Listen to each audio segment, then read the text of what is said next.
그 전기장이라는 부분은 물리 2에 처음 등장하는 내용이었는데 2022 교육과정으로 바뀌면서 물리 1으로 내용의 일부가 내려왔어. 근데 어려운 내용은 아니야.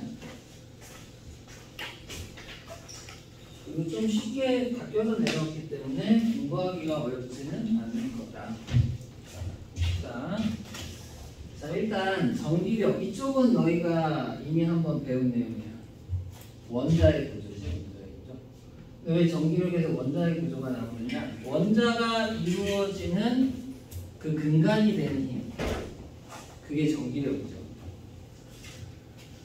양성자와 중성자 사이의 인력, 그것 때문에 원자가 구성이 되는 거니까. 그래서 원자는 양전하량과 음전하량이 같다. 뭐 이건 알고 있죠. 그 다음에 쿨롱 법칙도 우리가 전혀 모르진 않아요. 그렇죠? 자, 쿨롱 법칙은 전하를 띠는 두 물체 사이에서의 힘이 어떤가를 보여주는 법칙이죠. 여기 전기력의 크기는, 자, 이거는 뭐 상수니까 이걸 이제 뉴턴 단위 힘으로 바꿔주는 상수입니다. 그 다음에 이제 이게 전하량이에요. 두 물체의 전하량, 곱에 비례하고 그 전하를 띠는 그 전하의 중심 간의 거리 제곱에 반비례를 합니다. 이때 진공이라면 이 쿨롱 함수가 약 9 곱하기 10의 9승 정도 돼요. 그러니까 만약에 1쿨롱을 띠는 전하가 서로 당기거나 미는 힘은 1m 떨어져 있을 때 9 곱하기 10의 9승 뉴턴 정도 된다는 거죠. 어마어마한 힘이죠. 거리가 짧아지면 짧아질수록 그 힘은 기하급수적으로 커집니다. 그래서 원자는 유지가 되고 있는 겁니다. 자, 이제 전기장. 이제 본격적으로 전기장. 이 왼쪽에 있는 실험은 뭐냐면 전기력의 크기를 측정하기 위한 쿨롱의 실험입니다. 쿨롱의 실험. 이 왼쪽에 좀 잘해야 될까요?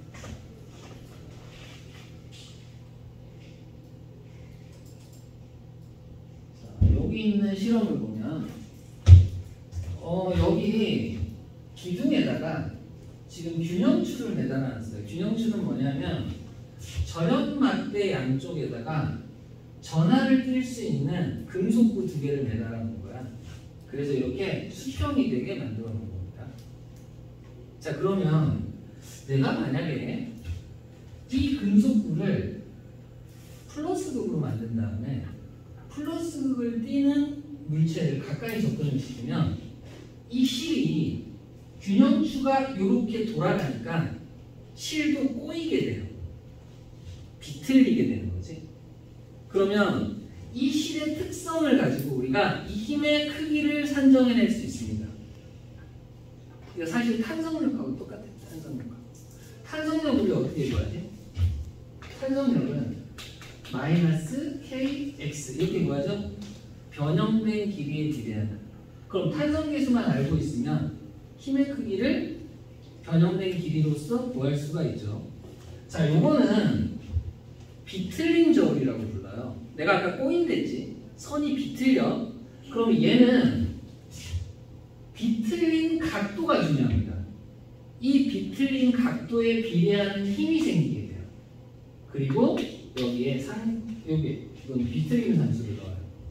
비틀림 상수는 그럼 결국 1도 비틀릴 때 작용하는 힘의 크기, 전기력의 크기를 보여주는 거지. 그러면 둘 사이에 작용하는 전기력을 내가 이 비틀린 각도를 통해서 알 수가 있다는 거죠. 그러면 전하량은 도대체 어떻게 측정을 했느냐라는 겁니다. 왜 전하량 곱에 비례를 해야 될까? 실제로 쿨롱은 이 금속구에 있는 전하량을 측정하진 않았어요. 근데 어쨌든 이 식에서는 비례냐 반비례냐만 알면 되잖아요. 그치? 비례하는지만 알면 되니까. 그럼 어떻게 하느냐?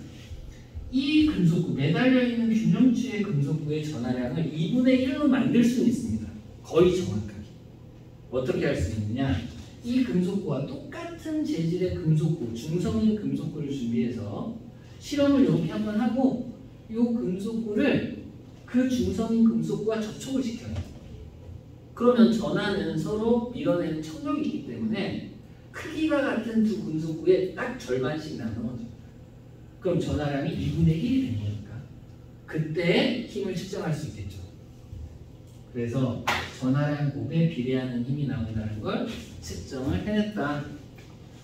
그걸 보여준 거고. 자, 그럼 이제 전기장에 대해서 알아봅시다. 쿨롱이 실험으로 밝혀낸 건 전기력의 크기입니다. 전기력의 크기. 자, 근데 이 전기장에 대한 이야기를 하기 전에 먼저 중력장에 대한 이야기를 조금 할게. 자, 중력장이란 뭐냐? 이런 겁니다. 옛날 뉴턴이 이 중력장에 대한 설명을 할 때 어려움이 하나 있었어요. 중력이라는 힘은 접촉하지 않아도 작용하는 힘이죠. 근데 이 접촉하지 않아도 작용한다는 개념을 사람들에게 설명하기가 좀 힘들어서 우린 너무 자연스럽게 알고 있지만 그래서 이런 식으로 설명을 했어요. 접촉하지 않는 이 공간이 거미줄로 꽉 차 있다고 생각을 해봐라. 보이지 않는 그 거미줄에 어떤 물체가 닿으면 그 거미줄에 의해서 떨어진 물체 사이에 힘이 작용한다고 얘기를 했어요. 근데 중력을 가만 생각해보면 중력은 만유력이죠. 그럼 만유력을 가만 생각해보면 이렇게 되죠. F. 자, 만유력은 중력상수. 질량 중심점 간의 거리 제곱에 반비례하고 서로의 질량 곱에 비례를 하는 힘입니다. 이렇게. 그러면 이 거리가 결국 떨어진 거리가 돼요. 떨어진 거리. 그럼 이런 말이 됩니다. 만약에 어떤 공간 안에 아무것도 없어. 진공이 아무것도 없어. 근데 내가 여기다가 2kg짜리 물체를 딱 놨어요. 놨어. 그러면 이 물체는 만유력을 받아야 안 받아요?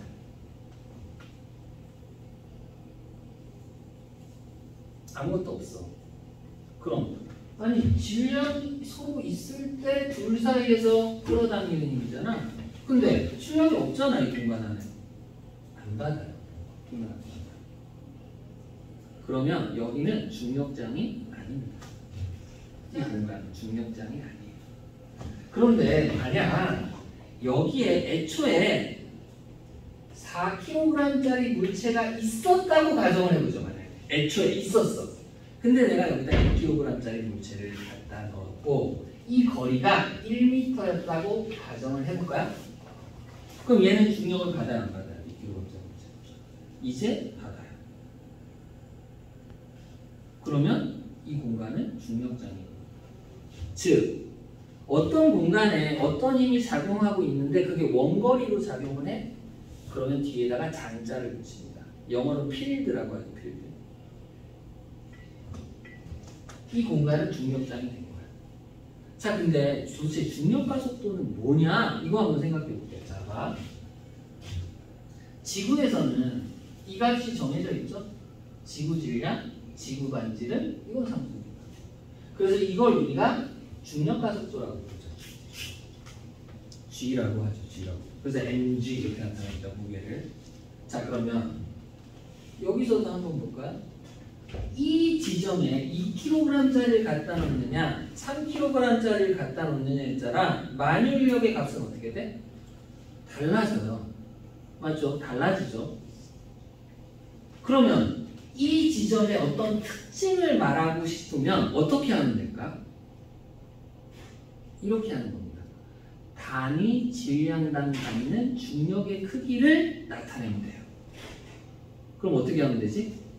이 지점에서 받는 자 만유력 값을 R제곱분의 G M1 M2를 M2로 나눠주면 됩니다. 단위 질량당 받는 중력 값으로 나눠주면 돼요. 그럼 어떻게 되지? M2가 날아가죠.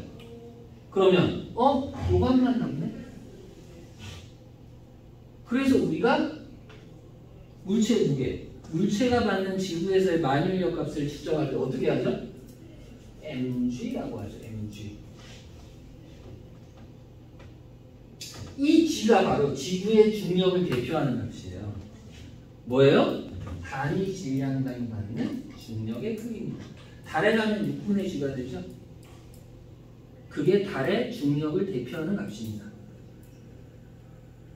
그래서 우리는 g에다가 킬로그램 단위의 질량만 쓰면 바로 그 물체가 받는 중력값을 구할 수가 있는 거예요.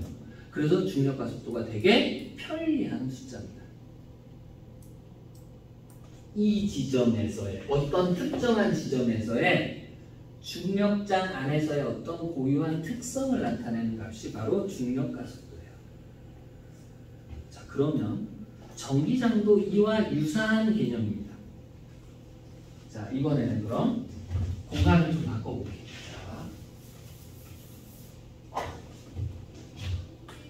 전기력 K의 R제곱분의 Q1, Q2 이렇게. 자, 그러면 어떤 공간입니다. 내가 여기다가 플러스 2쿨롱을 갖다 놨어요. 그럼 전기력을 받나요? 안 받나요? 이 공간에서? 똑같아요. 안 받아요. 왜? 상호작용할 전하량이 없잖아. 안 받아. 근데 애초에 여기에 플러스 4쿨롱짜리가 있었다면 어떻게 돼요? 이젠 받죠? 청력을 받을 겁니다. 분명히 이렇게 얘도 받고 얘도 받을 거예요. 청력 크기는 같겠죠. 작용만져야 되니까. 그럼 이것도 한번 해볼까요? 이 지점의 어떤 고유한 특성을 알고 싶어. 여기다가 몇 쿨롱짜리를 놓던 간에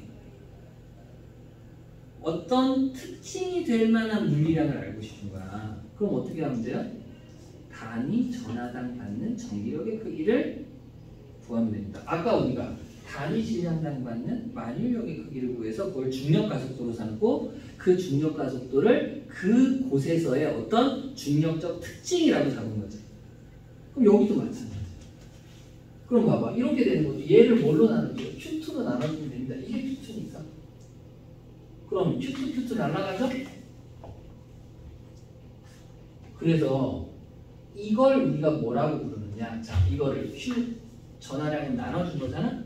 이걸 전기장이라고 합니다. 아까하고 똑같아요. 중력가속도하고 같은 개념. 즉 우리가 전기장만 알면 이제 전기력의 크기를 쉽게 구할 수 있습니다. 자, 이 지점의 전기장의 크기가 2다 라고 가정을 해볼까요? 그럼 여기다가 내가 만약에 어떤 전하량을 놓느냐, Q를 놨다 그러면 전기력의 크기는 얼마가 돼요? 전기력의 크기는 Q2가 아까 mg처럼 Q2가 돼요. 그럼 전기장은 뭐예요? 그럼 전기장은 총 전하량으로 전기력의 크기를 나눠주고 이렇게 생각하면 돼요. 됐나? 똑같이 아까 우리 중력가속도는 뭐였죠? 그러면 중력의 크기를 뭘로? 전체 질량으로 나눠준 거죠. 단위 질량당 중력의 크기, 이게 바로 중력가속도를 의미하는 거고, 단위 전하당 전기력의 크기, 이게 바로 전기장을 의미하는 겁니다. 이게 전기장의 개념입니다. 그럼 단위도 한번 살펴볼까? 자, 전기장의 단위는 뭐가 될까? 우리 전기력의 단위 당연히 뉴턴이죠. 전하량의 단위는 쿨롱입니다. 쿨롱. 그럼 뉴턴 퍼 쿨롱. 이게 뉴턴 퍼 쿨롱이 되는 거죠. 그럼 이제 어떤 특정한 지점에서의 전기장이 얼마예요? 라고 물어보면, 라고 알려주면 그 지점에 내가 어떤 전하를 가져다 놨을 때 받는 전기력의 크기를 우리가 중력가속도를 이용해서 중력을 측정할 수 있듯이 계산할 수 있듯이 얘도 계산해낼 수가 있다는 얘기죠. 자, 전기장은 그래서 물리량입니다. 물리량. 근데 전기장의 정의를 잘 보면 전하를 띤 입자 주위에 전기력이 작용하는 공간이라고 되어 있어요. 이 공간의 특징을 우리는 물리량으로 표현합니다. 그럼 전기력이 힘이에요. 그럼 단위 전하장 전기력도 힘이 벡터니까 얘도 벡터겠죠. 전기장도 벡터입니다. 방향이 반드시 필요한 거예요. 그럼 방향은 어떻게 잡지? 아니 중력은 인력만 생기니까 방향 잡기가 쉬워요. 전기력은 청력과 인력이 다 생기잖아. 방향을 어떻게 잡죠? 우리 자기력의 방향을 잡을 때와 똑같아요. 자기력 방향 어떻게 잡아요? 자기력선 방향 어떻게 잡아? N극이 받는 힘의 방향을 잡죠? 그러면 전기력의 방향은 어떻게 잡을까요? 자기력에는 N극과 S극이 있고 전기에는 플러스와 마이너스가 있잖아. 그럼 양전하가 받는 힘의 방향으로 잡아버려요. 근데 단위 전하가 받는 힘이죠? 그럼 전기장의 크기는 단위 전하다, 즉 1쿨롬이 그 지점에서 받는 전기력의 크기라고 이해를 하면 돼요. 그래서 전기장을 나타내는 전기력선도 역시 마찬가지로 양전하가 받는 힘의 방향으로 표현합니다. 자기력선이 N극이 향하는 힘의 방향으로 표현을 했듯이. 그러면 내가 양전하 주변에다가 양전하를 띠는 입자를 둔다면 청력이 작용하겠지? 그러면 사방으로 확산되는 모양의 전기력선이 이렇게 생길 겁니다. 근데 만약에 내가 음전하로 대전된 물체가 있는 공간에 반드시 양전하를 알아야 돼요. 전기장의 방향은 양전하가 받는 힘의 방향이니까 그러면 인력이 생길 테니까 수렴되는 방향의 전기력선이 만들어질 겁니다. 그러면 만약 얘가 양전하고 얘가 음전하예요. 둘이 지금은 완전히 떨어져 있으니까 독립적으로 있는데 이 공간을 허물어서 같이 있다고 생각해 봅시다. 그럼 어떻게 되죠? 이런 식으로 전기력선이 표현이 될 거예요. 이런 식으로, 이런 식으로, 이런 식으로, 이런 식으로, 이런 식으로 표현이 될 거예요. 이런 식으로. 얘는 이런 식으로 표현이 될 거라는 것이죠. 이런 식으로. 자, 자기력선의 모양하고 유사한데 다른 점이 있습니다. 뭐냐? 자기력선은 패곡선이에요. 패곡선. 즉 끊어지면 안 돼요. 순환하는 패곡선입니다. 그래서 내가 뭐라고 했지? 앵글 S극의 자석이 있으면 얘는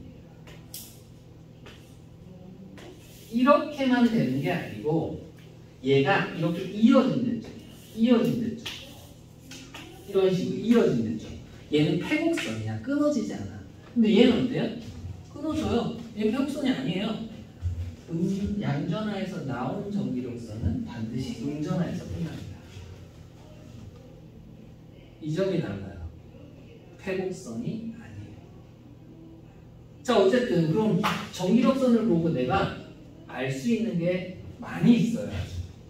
첫째, 자 여기다가 양전하를 놨다. 얘는 어느 쪽으로 힘받을까? 전기력선이 힘받는 방향을 부드러운 곡선으로. 그러면 이 접선 방향이 바로 양전하를 띈 입자가 갖는 힘의 방향이 됩니다. 어디다 놔도 마찬가지예요. 그러면 음전하를 띄는 입자를 놓으면 어떻게 돼요? 여기다 음전하를 띄는 입자를 놓으면 이 전기력선의 방향과 반대쪽으로 힘을 받겠죠. 왜? 이 플러스에서 당기고 마이너스를 밀어버리니까. 그래서 어떤 전하를 띄고 있는 어떤 입자냐에 따라서 이 전기력선 하에서 어느 쪽으로 가속 운동을 할지도 알 수가 있어요. 이렇게. 또 있어요. 자기장에서 우리 이거 했었죠? 같은 면적을 통과하는 자기력선 수가 좀이라면 좀이랄수록 많으면 많을수록 그곳에서의 자기력은 세다라고 했었지? 전기력도 똑같습니다. 같은 면적을 통과하는 전기력선의 수가 좀이라고 많을수록 그곳의 전기력은 셉니다. 그것도 알 수 있어요. 자, 여기 보세요. 내가 만약에 여기를 구로 이렇게 둘렀어요. 이 구의 표면적이 나올 거고 통과하는 전기력선의 수가 나오겠죠? 여기는 좀이라죠? 그쵸? 면적은 좁은데, 그치? 선이 개수가 많잖아. 그럼 이렇게 해볼까? 이번에는 좀 더 굴을 넓게 해볼까요? 그러면 면적은 늘어나는데 전기력선의 수는 똑같아요. 통과하는 전기력선의 수는. 그럼 누가 더 조밀합니까? 얘가 더 조밀하죠. 그러므로 이 구상에 존재하는 점들은 이 구상에 존재하는 점들보다 더 큰 전기장을 가지고 있는 겁니다. 전기력이 더 세니까. 이것도 알 수가 있습니다. 자, 문제에서 응용을 할 수가 있는 거고. 자, 그러면 이건 다 얘기했죠? 전기장은 단위 전하단 받는 전기력의 크기나 그래서 총 전기력 F를 그 입자의 전하량인 Q로 나눠줘라. 그래서 뉴턴 퍼 쿨롱이라는 단위가 나온다라고 했고요.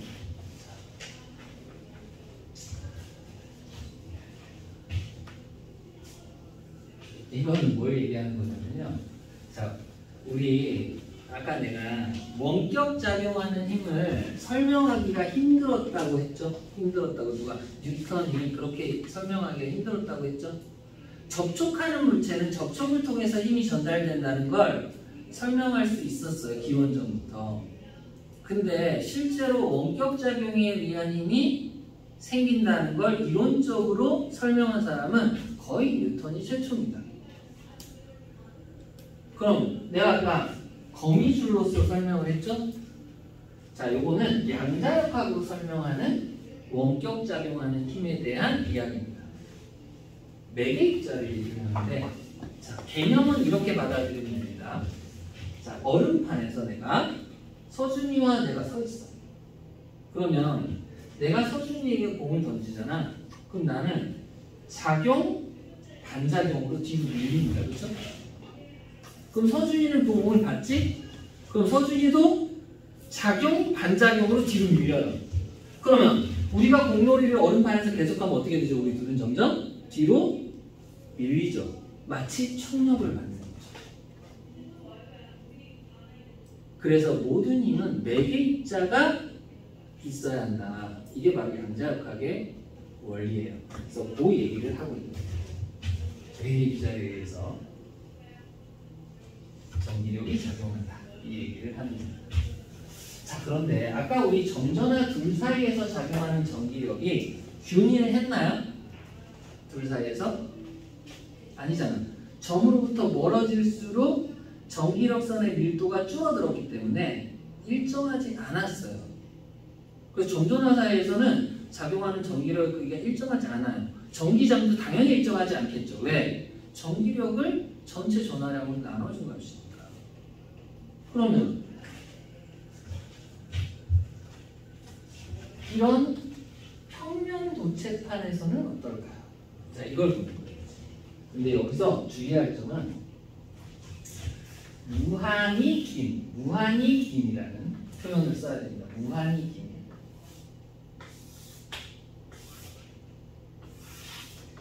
이렇게 되면요, 여기에 내가 양전하를 놓았을 때 이렇게 됩니다.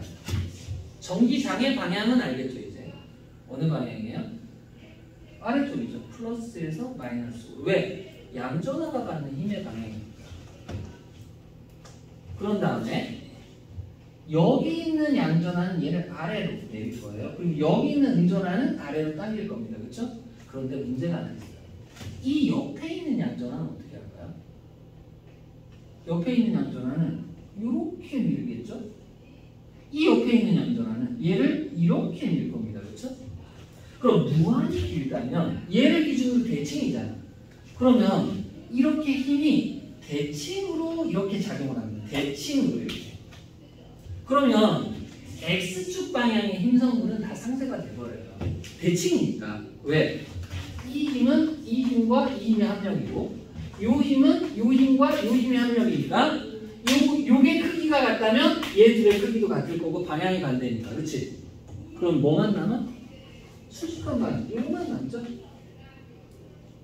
무한히 길다면 얘는 아래쪽 방향의 힘만 받아요. 근데 무한익이냐? 여기 있는 양전화도 아래쪽 힘만 바뀌었죠. 그리고 무한익이니까 얘도 대칭이야. 그러면 여기에 모여있는 전하량이 일정할 때 얘는 어디 있거나 같은 전기력으로 가요. 즉 전기력선이 어떻게 형성이 되냐면 이렇게 형성이 됩니다. 균일하게 아래쪽으로 형성이 되는 거죠. 그러면 이 양전하는 위에 있어도 아래에 있어도 옆에 있어도 뒤에 있어도 똑같은 전기력을 받게 됩니다. 그럼 여기는 일정한 전기장이 놓여있는 공간이 돼요. 자, 그리고 여기에 전기장을 E라고 하면 됩니다. E. 그러면 여기 내가 플러스 2쿨롬짜리를 넣었어요. 그럼 얘가 받는 힘의 크기는 얼마일까요? 전기력은 QE. 그래서 얘는 2E가 되는 거죠. 전기력의 크기. 이렇게 간단하게 구할 수 있습니다. 근데 이거를 중력과 비교하면 오히려 이해가 좀 더 편할 겁니다. 자, 여기 보세요.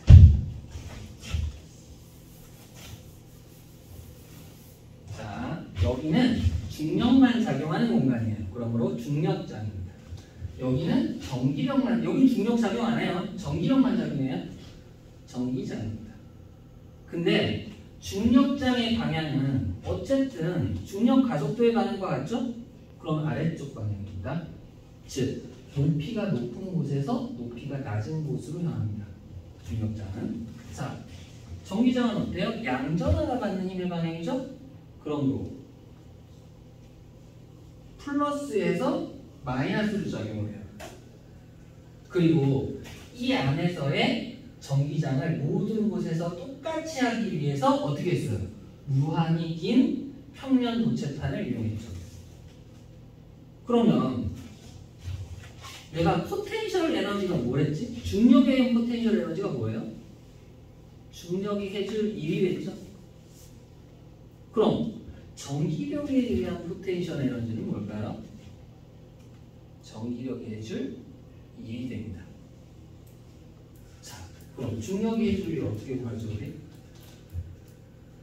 mgH로 구하죠.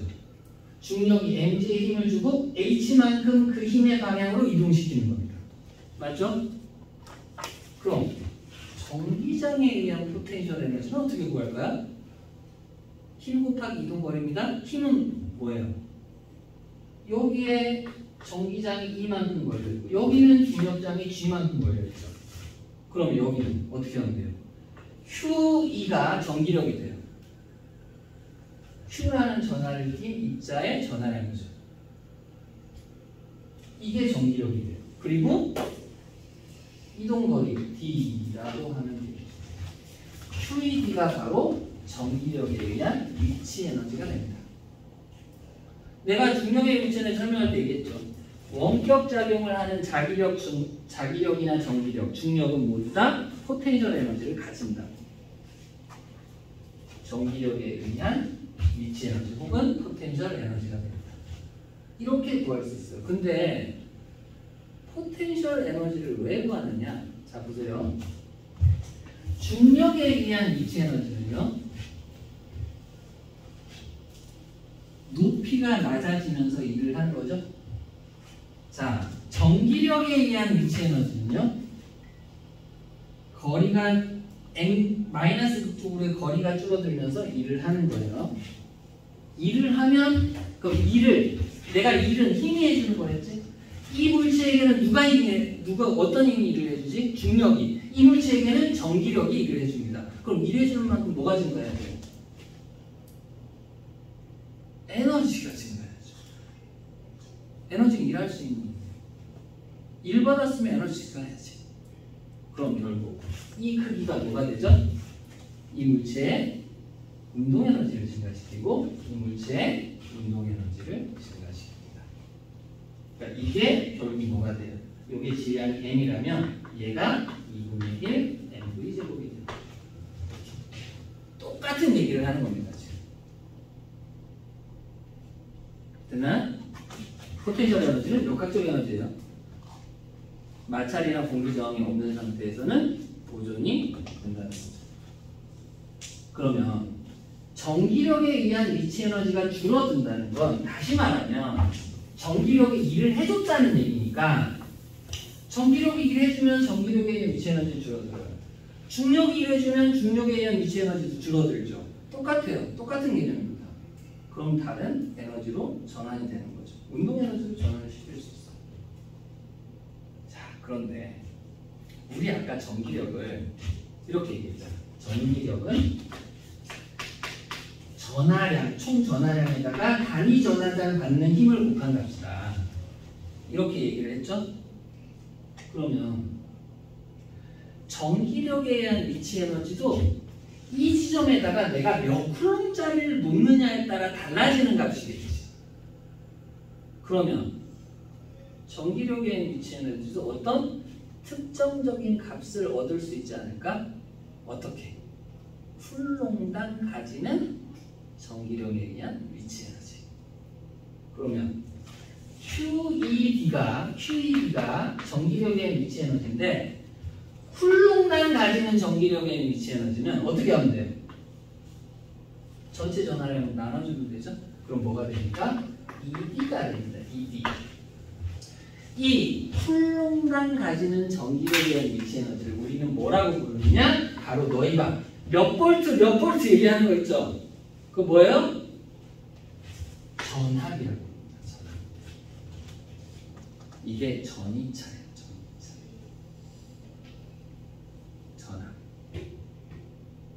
자, 전압이라는 건 그래서 전기장에다가 그 전기장의 방향으로 이동한 거리의 곱이라고 얘기할 수 있습니다. 이렇게 전압. 그래서 우리가 전압 혹은 전위라고 불러요. 전위에 대한 얘기를 했어요. 그래서 전위는 여기 근데 선생님 W라고 나와 있는데요. 내가 뭐랬어? 전기력에 대한 위치는 전기력이 해줄 일이랬잖아. 그쵸? 그러니까 이 크기가 전기력에 대한 위치 에너지의 차이 값이 되겠죠? 1이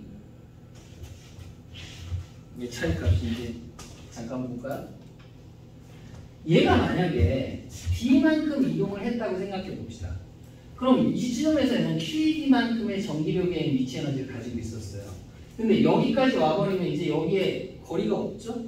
그러면 여기에서의 새로운 QED 다시는 D 다시가 0이 되버렸으므로 전기력 위치 에너지는 얼마가 됩니까? 0이 되고. 즉 이 지점에서의 전기력의 위치 에너지와 이 지점에서의 전기력의 위치 에너지의 차이값 있죠? 차이값 이게 이 지점에서의 전기력에 의한 위치 에너지 총값이 되는 거죠. 그럼 그 전기력에 의한 위치 에너지를 단위 전환 반으로 바꿔버리면 그게 바로 전위가 된다는 거죠.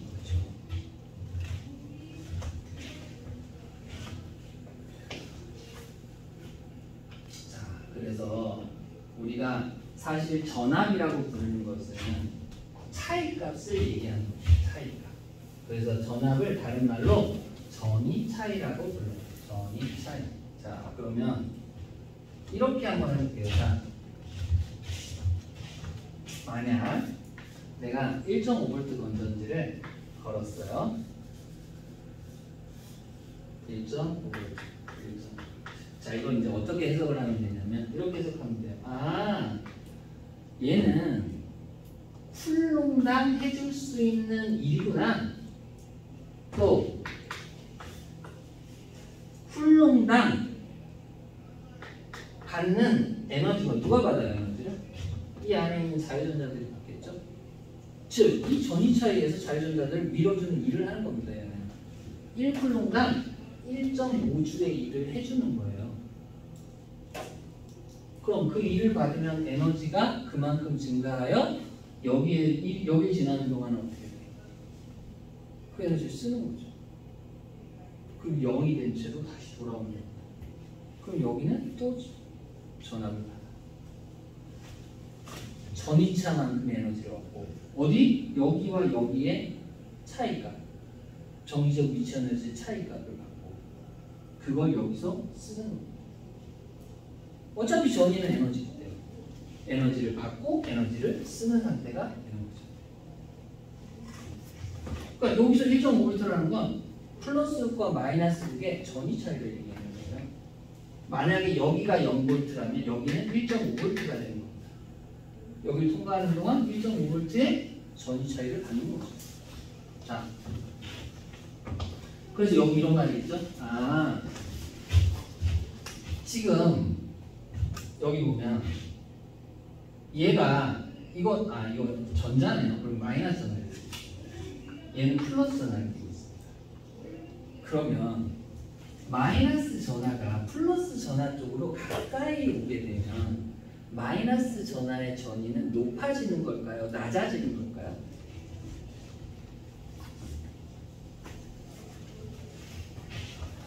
아까 그 모양 한번 물어볼까? 자, 전위가 어떻게 되는 걸 봅시다. 자, 플러스 마이너스. 만약에 플러스 전화가 있을 때 여기에 전기력선이 이렇게 작용을 하니까 얘가 마이너스 극 쪽으로 이동을 하잖아. 그러면 이 전기적인 위치 에너지가 감소하는 게 되는 거죠.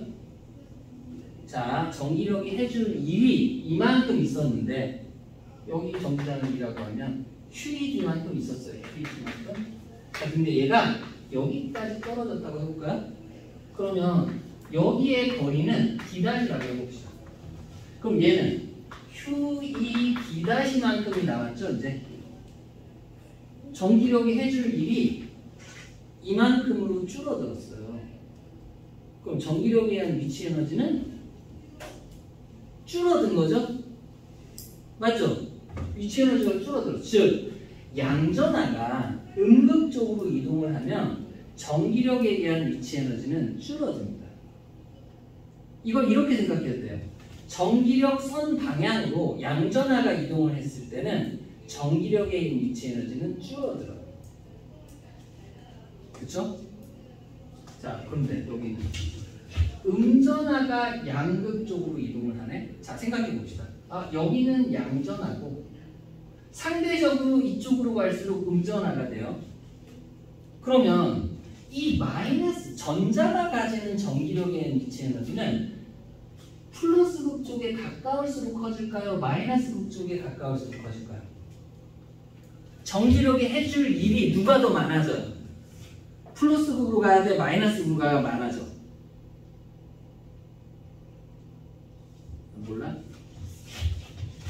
전기력에 자, 음전하가 있어요. 자, 이 공간에 얘가 지금 플러스 극 쪽으로 가요. A에서 B로 가는 거야. 그럼 플러스 극 쪽으로 얘가 올라가는 거야, 이렇게. 그러면 얘는 여기에서는 지금 받을 일이 얼마냐면, 자, 여기를 우리 S라고 한번 해볼까요? S 거리를. 자, S에 있다가 여기까지 갔다고 해봅시다. 그럼 S 다시가 됐어. 그러면 얘가 받는 전기력의 크기는 여전히 전자니까, 전자의 전하량 2니까 2예요. 2. 전하량 곱하기 전기장의 세기. 그럼 얘가 받을 일은 얼마가 돼요? S 다시가 되죠? 아, S가 되죠. S. 여기서 여기까지 거리 S니까 얘가 이렇게 가는 동안 일을 받을 거 아니야. 전기력이 해줄 일은 EES가 됩니다. 근데 여기서는 어떻게 되죠? 여기에 전하가 있으면 EES 다시가 되네요. 근데 S 다시가 커요? S가 커요? S가 크죠? 그러면 얘는 양극적으로 가면서 전기력의 위치 에너지가 어떻게 되는 거야? 감소하는 거야.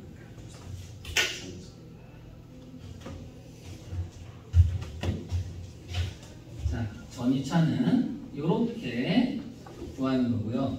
그러면 전이라는 게 쿨롱당 해줄 일이니까, 그치? 그럼 전이 차이만큼의 이게 일이죠. 그 쿨롱으로 나눠주는 겁니다.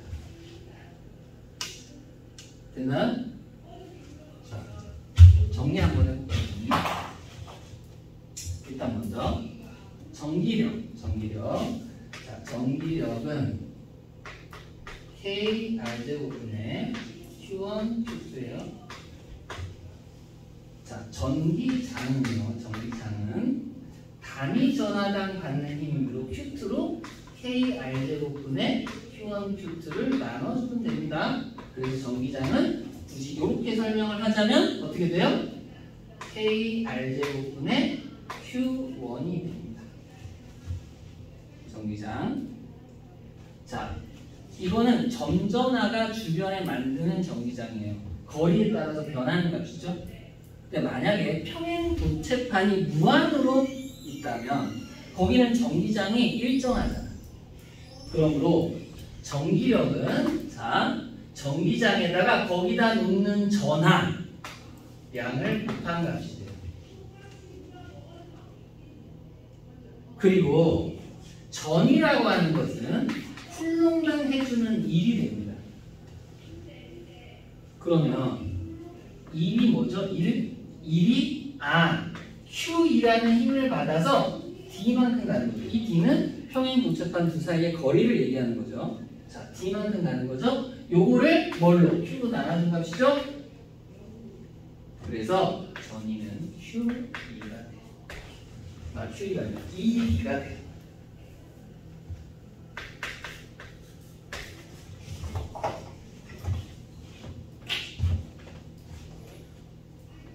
자, 중력장하고 비교를 하면 결코 어려운 건 아닙니다. 근데 새로 배우는 거랑 단지 좀 낯설 뿐이지.